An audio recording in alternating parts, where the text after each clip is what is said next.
दोस्तों, आज की कहानी का नाम है सर्प कुमार और तांत्रिक विषधर। प्रतापी राजा महाराज उदय सिंह अपने राज्य की विशालगढ़ पर सुखपूर्वक राज कर रहे थे। राज्य में हर तरफ शांति और न्याय का बोलाबाल था। राज्य की यह शांति उस समय भंग हुई जब अनेकों प्रजावासियों को सर्पदंश से मृत्यु होने लगी। कब और कौन किस घड़ी काल के गाल में चला जाए कोई नहीं जानता था। आखिरकार हमारी रक्षा करे महाराज, दुआई हो महाराज, दुआई हो। उधर महाराज उदय सिंह के कक्ष में महाराज चलकर प्रजावासियों को सांत्वना दीजिए। नहीं मंत्री जी नहीं, भला हम अपनी प्रजा के सामने क्या मुंह लेकर जाएं। कहने को तो हम इस राज्य के महाराज हैं, परंतु एक साधारण नाग से भी अपनी प्रजा की रक्षा नहीं कर सके। क्षमा करें महाराज, आप अपने कर्तव्य की राह में भटक रहे हैं। एक राजा का कर्तव्य है कि वह संकट के समय में अपनी प्रजा को धीरज बांधे रखे। आखिर मंत्री के काफ़ी समझाने के बाद, ठीक है मंत्री जी, आप कहते हैं तो हम अपनी प्रजा का सामना करने के लिए तैयार हैं। धन्यवाद महाराज। शांत प्रजावासियों, शांत। बोलिए, क्या चाहते हैं आप? महाराज, हमारी आपसे एक ही मांग है, हमें किसी तरह इस भयानक नाग से मुक्ति दिलाइए। इस विषधर का आतंक दिन प्रतिदिन बढ़ता ही जा रहा है महाराज। क्या आज फिर कोई उस नाग के विष भरे दांतों का शिकार हो गया है? यह देखिए महाराज, आज हमारे गांव के सरपंच जी उस शैतान का शिकार हो गए हैं। ओह महाराज, ये तो आप हमें उस शैतान विषधर से छुटकारा दिलाइए, अन्यथा हम सब प्रजावासी यह राज्य छोड़कर दूसरे राज्य में चले जाएंगे। हाँ, हम दूसरे राज्य में चले जाएंगे। शांत प्रजावासी, हम जानते हैं कि उस नाग ने हमारे अनेकों दरबारियों और प्रजाजनों की मृत्यु की नींद सुला दिया है, परंतु आज हम समस्त प्रजाजनों को सामने शपथ खाते हैं कि अगर हमने 7 दिनों के अंदर अंदर उस हत्यारे नाग के आतंक से अपने राज्य को मुक्त नहीं कराया तो हम राजगद्दी त्याग देंगे। महाराज उदय सिंह की जय हो। फिर पूरे राज्य से नाग की युद्ध स्तर पर खोज शुरू हो गई, परंतु सफलता न मिली। और 7वें दिन महारानी, हमने आज निर्णय कर लिया है कि हम आज ही राज सिंहासन को त्याग कर वनों में चले जाएंगे। जैसा आप उचित समझे महाराज, परंतु कम से कम अपने पुत्र नागेश की तो प्रतीक्षा कर ही लेते। नहीं महारानी नहीं, हम चाहते हैं कि उसके ननिहाल से वापस आने से पहले हम वनों में चले जाएं। फिर राज दरबार में मेरे प्रिय प्रजावासियों, हमें दुख है कि हम अपनी प्रतिज्ञा को पूरा ना कर सके, इसलिए हम आज इस राजगद्दी को त्याग कर ठहरिए महाराज। मंत्री जी, आप ये लोग कौन हैं? महाराज, ये है तांत्रिक विषधर के मुख्य शिष्य अघोरीनाथ और उसके साथी। मैं तांत्रिक विषधर की गुफा में गया था और उन्हें सारी समस्या समझाई थी। सुनकर उन्होंने अपने इन शिष्यों को मेरे साथ भेज दिया। उनका दावा है कि ये उस नाग को अवश्य पकड़ लेंगे जिसने हमारे राज्य में आतंक फैला रखा है। अघोरीनाथ, अगर तुम हमें उस मृत्युदूत नाग से छुटकारा दिला दो तो हम तुम्हें मुँह मांगा इनाम देंगे। आप निश्चिंत रहिए महाराज, गुरुदेव के आशीर्वाद से हम आज तक असफल नहीं हुए हैं। हम इस नाग को अवश्य ढूंढ लेंगे और राजा की आज्ञा मिलते ही। इसी समय युवराज नागेश अपनी ननिहाल से वापस लौट रहा था। अभी वो राजमहल से थोड़ी दूर ही था कि उसे बीन का स्वर लहरी सुनाई दिया। न जाने क्यों बीन का यह स्वर मुझे मंत्र मुग्ध कर रहा है। ज्यों ज्यों ही नागेश राजमहल की तरफ बढ़ता जा रहा था, त्यों त्यों ही ओ नहीं, यह बीन का स्वर मुझे पागल कर देगा। मेरा अपने ऊपर से नियंत्रण खोता जा रहा है। अचानक वह अपने घोड़े से उतर गया, परंतु नागेश को तो जैसे अपनी सुध ही नहीं थी। वह बीन की स्वर लहरी पर थिरकता हुआ राजमहल की तरफ बढ़ने लगा। साथियों, और जोश से बजाओ, यह नाग इस राज्य में जिस रूप में भी होगा, बीन की यह स्वर लहरी उसे यहाँ आने के लिए मजबूर कर देगी। उसी पल सभी आश्चर्यचकित थे। नागेश, युवराज, राजकुमार, आपका अपराधी हाजिर है महाराज। यही वह जहरीला नाग जो इंसानी रूप धारण कर आपकी प्रजा का नाश कर रहा था। यह मेरी बीन के स्वरों से सम्मोहित होकर स्वयं ही लहराता हुआ यहाँ चला आया है। खामोश, बंद करो अपनी बीन की यह बकवास। जो ही बीन के स्वर बंद हुआ, नागेश कटे वृक्ष की भांति गिरकर बेहोश हो गया। विशालगढ़ की प्रजा भी चुप न रह सकी। यह सपेरा झूठ बोलता है, यह हम सब सहन नहीं कर सकते। यह हमारे देवता स्वरूप युवराज पर कलंक लगा रहा है। नहीं राजन, मेरी विद्या झूठी नहीं हो सकती। यह तुम्हारा पुत्र कदापि नहीं हो सकता। यह इंसानी जिस्म में अवश्य ही किसी नाग की आत्मा है। चुप रहो, हम कुछ नहीं सुनना चाहते। तुम जा सकते हो। जा रहा हूँ महाराज। एक बात कह ही जाता हूँ कि इस पर हर घड़ी नज़र रखना, क्योंकि अगर ये सचमुच ही नाग आत्मा हुई तो इसे आठों पैर में किसी भी समय एक बार अपने वास्तविक रूप में आना होगा। महाराज, यह सब मेरे कारण तो हुआ है। मैं क्षमा चाहता हूँ। मंत्री जी, हमें आपसे कोई शिकायत नहीं है। कुछ ही देर बाद तांत्रिक विषधर की गुफा में। गुरुदेव, क्या वास्तव में युवराज प्रजा का दुश्मन है? तुम्हारे प्रश्नों का उत्तर ये है। भुजंग। हाँ, अब तक विशालगढ़ में जिसने भी लोग सर्पदंश से मारे गए हैं, उन सब का शिकार मेरे आदेश पर भुजंग ने ही किया है। फिर वह युवराज, वह वास्तव में नागलोक का युवराज है और एक इच्छाधारी नाग है। उसी की तलाश में मैंने यह सब किया है। क्या मतलब गुरुदेव? मैं तुम्हें समझाता हूँ। लगभग 2 माह पहले मेरी साधना से प्रसन्न होकर महाकाल की मूर्ति बोली, विषधर, हम तुम्हारी साधना से बहुत प्रसन्न हैं। बोलो, क्या चाहते हो? हे महाकालेश्वर, मैं किसी तरह नागलोक के युवराज जो इच्छाधारी नाग है उसकी नागमणि प्राप्त करना चाहता हूँ। तुम्हें वह नागमणि देने में हम असमर्थ हैं, क्योंकि नागमणि नागलोक में कुछ ऐसी शक्तियों के कब्जे में है जहाँ हमारी विनाशकारी शक्तियाँ प्रवेश नहीं कर सकती। लेकिन हम तुम्हें एक ऐसा उपाय बता देते हैं जिससे तुम वह नागमणि आसानी से प्राप्त कर सको। नागलोक का युवराज इच्छाधारी नाग आजकल विशालगढ़ राज्य में निवास कर रहा है, लेकिन वह इच्छाधारी नाग विशालगढ़ में कहाँ है यह कोई नहीं जानता। अगर यह सब जानना तुम्हारा काम है, अगर तुम उस इच्छाधारी नाग को काबू में कर सको तो वह नागमणि तुम प्राप्त कर सकते हो। इतना कहकर महाकाल की मूर्ति से आवाज़ आनी बंद हो गई। मैं विशालगढ़ में निवास कर रहे इस इच्छाधारी नाग को अवश्य ढूंढ रहूँगा। फिर मैंने उस इच्छाधारी नाग का पता जानने के लिए एक जाल बुना। भुजंग द्वारा विशालगढ़ में आतंक मचवा दिया ताकि वे उनसे छुटकारा पाने के लिए हमारे पास आएं। ओह, और अब ये तुम जानते ही हो कि हम यह बात जान चुके हैं कि जिस इच्छाधारी नाग की हम तलाश थी वह इस समय युवराज नागेश के शरीर में वास करता है। बस हम उसी दिन की प्रतीक्षा में जब राजा उदय सिंह नागेश को अपने राज्य से निकाल देगा। लेकिन ऐसा कैसे होगा गुरुदेव? महाराज ने तो उल्टा मुझे ही भगा दिया है। अघोरी, शक, शौक और शर्म को कभी सीमा नहीं होती। देखना, राजा का शक उसकी रातों की नींद उड़ा देगा। और विषधर का अक्षरशः सत्य था। यह इंसानी जिस्म में कोई नाग आत्मा है। ओह, यह आपका पुत्र नहीं हो सकता। यह वो है जो आपकी प्रजा का नाश कर रहा है। एकाएक महाराज उठ खड़े हुए। क्या हुआ नाथ, आप इस तरह बेचैन क्यों हैं? महारानी, वचन दो कि तुम हमारे प्रश्नों का उत्तर एकदम सही दोगी। मैं समझी नहीं नाथ, आप क्या कहना चाहते हैं? क्या आपको लगता है कि मैं आपसे असत्य बोल सकती हूँ? तो बताओ महारानी, क्या नागेश वास्तव में ही हमारा पुत्र है?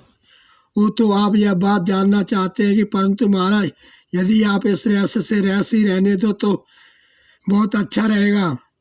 नहीं महारानी, नहीं, हम यह रहस्य जानना ही चाहते हैं, क्योंकि इसी से हमारी और हमारी प्रजा की भलाई है।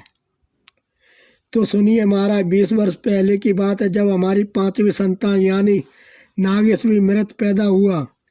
हे ईश्वर, तू यह मुझे मेरे किस जन्मों के पापों का दंड दे रहा है?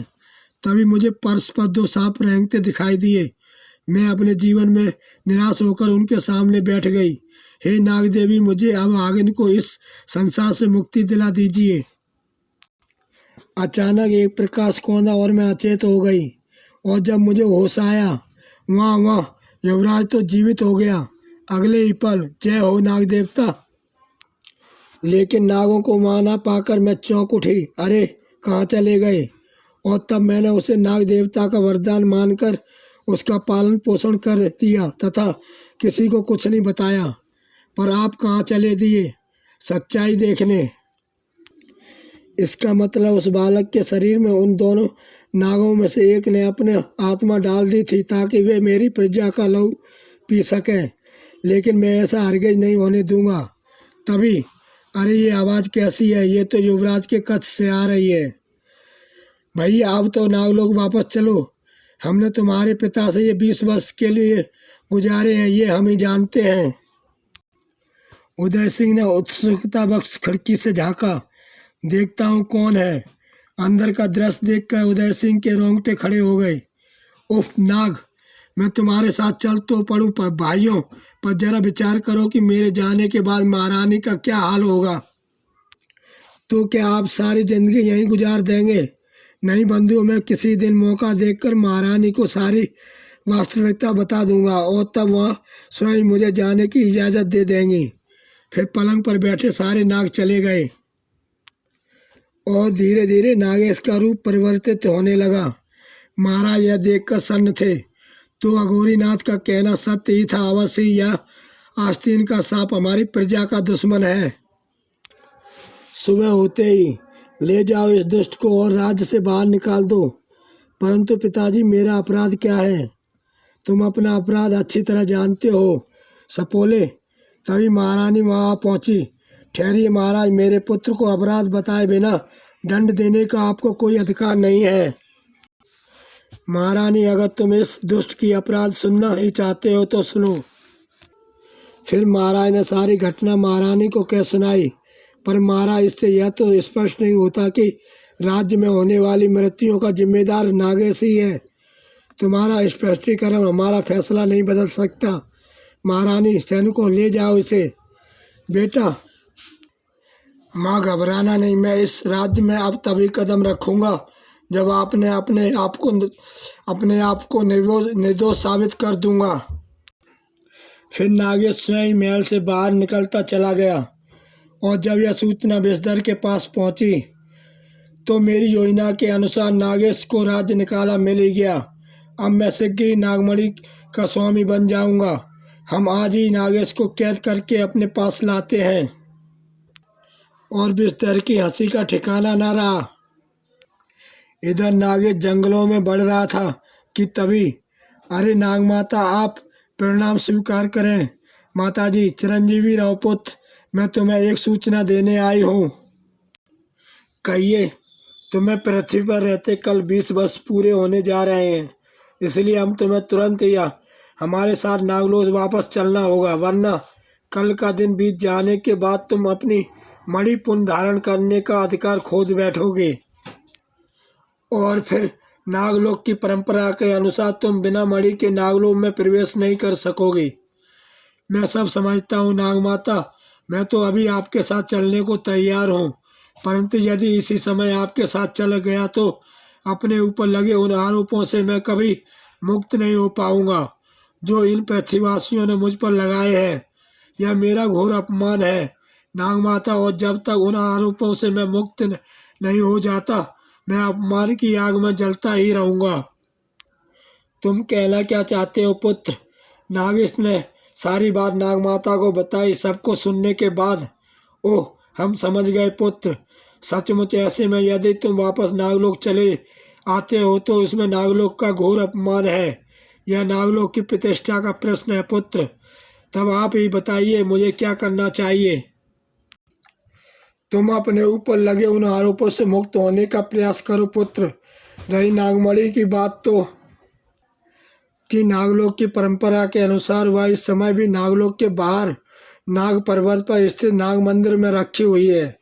20 वर्ष का समय बीत जाने के बाद तुम उस नागमणि को नाग मंदिर के संरक्षकों को परास्त करके ही तुम पुनः हासिल कर सकते हो, अथवा तुम तप करके, लेकिन हम तुम्हें तुम्हारी सारी इच्छाधारी शक्तियाँ वापस लौटाते हैं और हमें विश्वास है कि तुम अपने माथे पर लगे कलंक को धोकर अपनी वीरता अथवा तप से दोबारा नागमणि प्राप्त कर लोगे।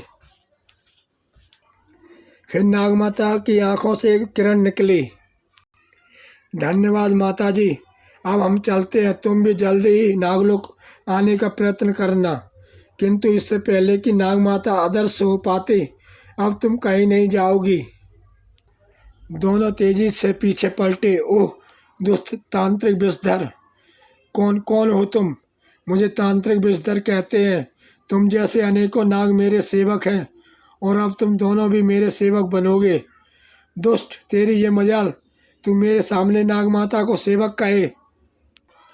अगले ही क्षण मैं तुझे जीवित नहीं छोड़ूंगी। और इससे पहले कि विषधर संभल पाता, नागेश उछला उसके गले पर सवार हो चुका था। अब बोल दुष्ट। ओह! नागेश अपना शिकंजा पल प्रतिपल कसता जा रहा था। तेरे जैसे दुष्ट इस पृथ्वी पर बोझ है, तेरा अंत होना ही चाहिए। तभी गुरुदेव को छोड़ दीजिए नागेश, वरना नागमाता को मार डालूंगा। वह तेजी से घूमा। ओह! इस दुष्ट ने नागमाता को जकड़ रखा है, अब बिस्तर को छोड़ना ही पड़ेगा। तभी बिस्तर के हाथ हरकत में आए और अगले ही क्षण चख मजा मुझसे टकराने का। फिर नागेश मनुष्य रूप में आ गया। नागेश, अब तुम पुनः कोई अनुचित हरकत मत कर बैठना, वरना मेरे चेले तुम्हारे नागमाता की गर्दन पल भर में अलग कर देंगे। नागमाता को छोड़ दो दुष्टों, इन्हें कुछ हो गया तो मैं अपना सारा विष तुम दोनों की नसों में भर दूंगा। तुम्हारी नागमाता को कुछ नहीं होगा नागेश, बस तुम हमारी एक बात माननी होगी। क्या चाहते हो तुम? तुम्हें नागलोक जाकर अपनी वह नागमणि मुझे लाकर देनी होगी, जिसके बारे में अभी तुम्हें नागमाता बता रही थी। वो तो तुम मेरी नागमणि प्राप्त करने के चक्कर में हो। बिल्कुल नागेश, उसी नागमणि के लिए तो हमने अपनी भुजंग नाम के नाग द्वारा तुम्हें बदनाम कराया था। अब अगर तुमने नागमणि लाने से मना किया तो हम तुम्हारी नागमाता को मार डालेंगे। ओह, मैं इनकार भी तो नहीं कर सकता, वरना ये नागमाता को सचमुच मार डालेंगे। ठीक है, मैं तुम्हारे लिए नागलोक से नागमणि लाने को तैयार हूँ। अगले ही पल नागमाता चीख उठी। नहीं नागेश नहीं, तुम मेरे प्राणों के लिए अपने प्राण संकट में मत डालो। तुम नहीं जानते मेरे बच्चे कि जब तुम नागलोक पहुंचोगे तो 20 साल बीत चुके होंगे, और अब नाग मंदिर से वहाँ के मृक्षकों से परास्त किए बिना नागमणि प्राप्त करना मृत्यु से खेलने के समान है।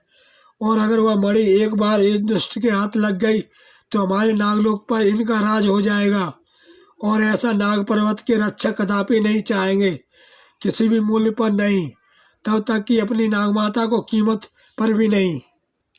नागमाता, मैं मानता हूँ आप जो कह रही हैं वह सत्य है, मगर मैं आपको किसी भी मूल्य पर मरने नहीं देना चाहता। तो क्या तुम मेरे लिए अपनी पूरी नाग जाति से टकरा जाओगे? हाँ माँ हाँ, मैं आपकी खातिर अपनी नाग जाति से भी टकरा जाऊंगा, और जरूरत पड़ी तो देवताओं से भी। शाबाश नागेश शाबाश, हम तुम्हारी भावना और बहादुरी से बहुत प्रसन्न हैं। अब जाओ और बिना समय गवाए नागमणि को प्राप्त करने का प्रयत्न करो। माँ, मुझे आशीर्वाद दीजिए कि मैं सफल होकर लौटूं। जाओ मेरे पुत्र, देवता तुम्हारी रक्षा करें। नागेश जैसे ही चलने को हुआ, जल्दी आना नागेश, और ध्यान रखना, अगर तुमने किसी भी प्रकार की चालाकी दिखाने की कोशिश की तो तुम्हें यह नागमाता नहीं उसकी लाश मिलेगी। मैं समझता हूँ विषधर। फिर नागेश बिना एक पल गवाए वहाँ से चला पड़ा, और फिर एक लंबे सफर के बाद नाग पर पहुँच गया। फिर जैसे ही नागेश नाग मंदिर के द्वार पर पहुँचा। कौन हो तुम? मैं नागलोक का सर्पकुमार नागेश हूँ और अपनी मणि प्राप्त करने आया हूँ। नागेश ने संक्षेप में उसे सब कुछ बता दिया। मणि तुम्हें नहीं मिल सकती सर्पकुमार, क्योंकि तुम मणि से प्राप्त करने का अधिकार खो चुके हो। किंतु कोई किंतु परंतु नहीं, तुम्हें नागलोक छोड़े 20 वर्ष बीत चुके हैं, इसलिए यहाँ के नियम अनुसार तुम्हें मणि वापस नहीं मिल सकती। बस मैंने सोचा था कि शांति से मेरा काम बन जाए। अगर लगता है मुझे अपनी शक्ति का प्रयोग करना ही होगा। ओह! फिर वह दृढ़ निश्चय कर बोला, मैं यहाँ मणि लेने आया हूँ और मणि लेकर ही जाऊँगा। देखता हूँ मुझे कौन रोकता है। वह आगे बढ़ा, मगर फरसा एक बार फिर घूमा।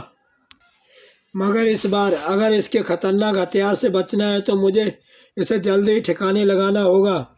अगले ही क्षण नागेश के हाथ सर्प आकृति में आगे बढ़े और एक ही झटके में रक्षक का मानना था कि नाग मंदिर के सारे सर्प रक्षक उसकी तरफ बढ़े। ओह, ये क्या! प्रधान रक्षक के मरने ही नाग मंदिर के सारे सर्प रक्षक मेरे दुश्मन हो गए। मैं इन्हें ताकत से नहीं जीत सकता। इसके लिए मुझे बुद्धि का प्रयोग करना होगा। अगर इन सब सर्प रक्षकों को मंदिर की सीढ़ियों से नीचे उतारकर मैं सफल हो जाऊं तो शायद मेरा काम बन सके। और ऐसा सोचते ही वह तेजी से एक तरफ भाग लिया। उसके पीछे पीछे नाग मंदिर के सारे सर्प रक्षक भी भाग लिए। मेरा उपाय काम कर गया। सारे सर्प रक्षक मेरे पीछे आ रहे हैं। काफी दूर भागने के बाद वह अचानक वापस लौटा और तेजी से नाग मंदिर की सीढ़ियां चढ़ता चला गया। सारे नाग मेरे पीछे तो आ रहे हैं, मगर मुझे विश्वास है कि जब तक ये मुझ तक पहुंचेंगे मैं मणि प्राप्त कर लूँगा। जल्दी वह मंदिर में देवता की प्रतिमा के सामने खड़ा था। वह रही मेरी मणि। अब मुझे इसे प्राप्त करने से कोई नहीं रोक सकता। अभी नागेश ने मणि उठाने के लिए हाथ बढ़ाया ही था कि तभी एक त्रिशूल उसके सामने आ पड़ा। अगले ही पल मौत उसके सामने थी। मुझे सर्पनाथ कहते हैं। मेरे रहते तुम इस मणि को हाथ भी नहीं लगा सकते। सर्पनाथ जी, मुझे यह मणि अपने किसी निजी स्वार्थ के लिए नहीं चाहिए। मैं नागमाता को विषधर के हाथों से बचाने के लिए यह मणि प्राप्त करना चाहता हूँ। वो तो तुम इसका तात्पर्य यह हुआ कि तुम इस मणि को एक ऐसे दुष्ट मनुष्य के हाथ में सौंपना चाहते हो जो मणि प्राप्त करके हमारी सारी नाग जाति को अपना सेवक बना लेगा। मैं यह सब बातें जानता हूँ सर्पनाथ, मगर फिर भी मैं मजबूर हूँ। मुझे नागमाता को बचाने के लिए इस मणि को अत्यंत आवश्यक है। मणि की मुझे सख्त जरूरत है। नाग देवता, हम कुछ नहीं जानते चूँकि तुमने अपनी मणि पाने के अधिकार खो चुके हैं। अतः उसे प्राप्त करने के लिए या तो दोबारा तप करो या फिर मुझसे लड़कर मुझे पराजित करो। ओह, अजीब दुविधा में फंस गया हूँ। तब साधना करने के लिए मेरे पास समय नहीं है और इसका तात्पर्य यह हो कि अब मुझे दूसरा रास्ता ही अपनाना पड़ेगा। और दोनों में युद्ध शुरू हो गया। अतः परंतु और अगले ही क्षण भड़ाक, और फिर उससे पहले कि नागे संभल पाता, अगले ही पल वह विष ज्वाला में घिरा हुआ था। उफ, ये विष ज्वाला तो मुझे जलाकर राख कर देगी। सर्पनाथ के मुंह से निकली विष ज्वाला पल प्रतिपल बढ़ती ही जा रही थी। तभी विष ज्वाला में जलते नागेश की दृष्टि नाग देवता के त्रिशूल पर पड़ी। ओ नाग देवता का त्रिशूल! अब मैं शायद बच सकता हूँ। अगर यह बार सफल हुआ तो मेरी मृत्यु निश्चित है। मेरा बार सफल होना चाहिए। और अगले ही क्षण अब सर्पनाथ असहाय सा खड़ा था। क्षमा करना सर्पनाथ महोदय, आपको पराजित करना मेरे लिए आवश्यक था। फिर नागेश ने आगे बढ़कर त्रिशूल बाहर खींच लिया। मैं पराजित हो गया सर्प कुमार। अब तुम मणि प्राप्त करने के हकदार हो। धन्यवाद सर्पनाथ जी। नागेश ने आगे बढ़कर नाग देवता को प्रणाम कर मणि उठा ली। मणि तो तुमने बेशक प्राप्त कर ली है कुमार, मगर मैं अब भी यह नहीं चाहूँगा कि यह मणि उस दुष्ट तांत्रिक के हाथों में पड़े। आप उचित कह रहे हैं सर्पनाथ जी, परंतु मैं अकेला उस तांत्रिक की शक्तियों से नहीं टकरा सकता। अगर आप मेरी सहायता करें तो हम दोनों मिलकर उसका नाश कर सकते हैं। तुम जैसे बहादुरों का साथ कौन नहीं देना चाहेगा। सर्प कुमार, मैं तुम्हारी सहायता करने को तैयार हूँ। धन्यवाद। अब आपकी मदद से विषधर मेरे हाथों से बच नहीं सकेगा। उधर विषधर, अगर आज तेरा पुत्र मणि लेकर नहीं लौटा तो तुझे मृत्यु से कोई नहीं बचा सकेगा। तभी मैं मणि लेकर आ गया विषधर। वह मुझे विश्वास था नागेश कि तू नागलोक से मणि लेकर अवश्य लौटेगा। लाओ मणि मुझे दे दो। पहले नाग माता को आज़ाद कर दो विषधर। विवाद मत कर नागेश, वरना तेरी नाग माता की गर्दन काट कर फेंक दूंगा। उफ, अगर मैंने बिना नाग माता को छुड़ाए मणि विषधर के हाथों में सौंप दी तो यह अवश्य नाग माता को मार डालेगा। सोच क्या रहे हो? नागेश मणि मेरी तरफ फेंकता है या काटो नागमाता की गर्दन। अतः यह लो मणि। अब मैं मणि का हकदार हो गया। हा हा हा। अब तो नागमाता को छोड़ दो बिस्तर। नागमाता को छोड़ दूंगा। और बिस्तर एक भयानक हंसी हंस रहा था। मूर्ख नागेश, तुम नागमाता को छोड़ने की बात कर रहे हो, जबकि मैं तुम्हें भी कैद करने की सोच रहा हूँ। मैं इतना मूर्ख नहीं हूँ कि तुम दोनों को इसलिए जीवित छोड़ दूँ ताकि तुम नागलोक वापस जाकर वहाँ के नागों को मेरे विरुद्ध भड़का सको। बिस्तर की बात सुनकर नागेश क्रोध से भर उठा। दुष्ट, तू ऐसे नहीं मानेगा। तुझे तेरी दुष्टता का दंड देना ही होगा। किंतु अगर मैं चाहूँ तो तेरी दुष्टता का बदला तेरी नागमाता को समाप्त करके भी ले सकता हूँ। किंतु मैं तुम्हें अवसर देता हूँ कि आज तुम अपनी समस्त शक्तियों का मुझ पर परीक्षण करके देख लो। तुम मेरा बाल विवाह का नहीं कर सकते। तभी नागेश ने विष ज्वाला उगली, किंतु व्यर्थ। नागेश, तूने अपनी सारी नाग शक्तियों को मुझ पर परीक्षण करके देख लिया। अब मेरी बारी है। उफ, जब इस दुष्ट के पास नागमणि है, मैं इसका बाल विवाह का नहीं कर सकता। अब तुम दोनों मरने के लिए तैयार हो जाओ। अगले पल विषधर नागमणि संभाली और हे मेरे 10 नागमणि, इसका 10 नाश कर दे। मेरी 10 नागमणि, इसका नाश कर दे। अगले क्षण नागमणि तेजी से नागेश की तरफ बढ़ी। उफ, अब मेरी मृत्यु निश्चित है। नागमणि के वार से मुझे देवता भी जीवित नहीं बचा सकते। और इससे पहले कि मणि नागेश से टकरा पाती, चमत्कारी ढंग से सर्पनाथ नागेश के पीछे से निकला और सर्पनाथ, ये आपने क्या किया? ये बातों का समय नहीं है नागेश। इससे पहले कि नागमणि वापस विषधर के हाथों में पहुंच जाए, तुम्हें उसे दबोच लेना चाहिए। इतना कहकर सर्पनाथ के प्राण पखेरु उड़ गए। नागेश तुरंत ही पलटा और अगले ही क्षण विषधर के कैद होते उसके वापस लौटते मणि पृथ्वी पर गिरी। विषधर, तू इस मणि के पल भर ही उछल रहा था ना? तूने अपने घमंड में चूर होकर नागमाता को कैद किया। आज मैं अपना सारा विष तेरे गंदे लहू में भर दूंगा। नहीं नहीं, मुझे क्षमा कर दो, मुझे क्षमा कर दो। तभी ठहरो नागेश, ये दुष्ट महाराज उदय सिंह का अपराधी है, इसलिए इसे दंड देने का अधिकार भी महाराज को ही होना चाहिए। आओ मेरे नज़दीक आकर मेरे बंधन खोलो। जो हुकुम माता। फिर नागमाता और नागेश सर्पनाथ के मृत शरीर के पास पहुँचे। तुम महान हो सर्पनाथ, तुमने अपने प्राण देकर हम दोनों के प्राण बचाए। फिर ये रहा महाराज आपका अपराधी। इसके कहने से ही भुजंग नाम का दुष्ट नाग आपके राज्य में आतंक फैलाए हुआ था। हमें क्षमा कर दो पुत्र, हम बिना विचारे ही तुम्हें अपराधी समझ बैठे थे। अब हमें आज्ञा दीजिए मान्यवर, हमें इसे अपने साथ ले जा रहे हैं। नहीं नहीं, आप ऐसा नहीं कर सकते नागमाता, हम मजबूर हैं। महारानी, हमने तुम्हारी मृत पीड़ा देखकर ही अपने पुत्र को तुम्हारे पुत्र के शरीर में प्रविष्ट करने की इजाज़त दी थी। अब हम इसे अपने साथ वापस नागलोक ले जाना चाहते हैं। दुखी ना हो माता श्री, नियम अनुसार मुझे जाना ही होगा, परंतु मैं आपको वचन देता हूँ कि मैं समय समय पर आपसे मिलने आता रहूँगा। मेरा पुत्र। और नागेश ने सर्प रूप धारण कर लिया। रो मत महारानी, शायद ईश्वर ने हमारे भाग में यही लिखा था। और नागेश और सर्प माता नागवेश में नागलोक के लिए वापस लौट गए। इसी के साथ दोस्तों ये कहानी समाप्त होती है।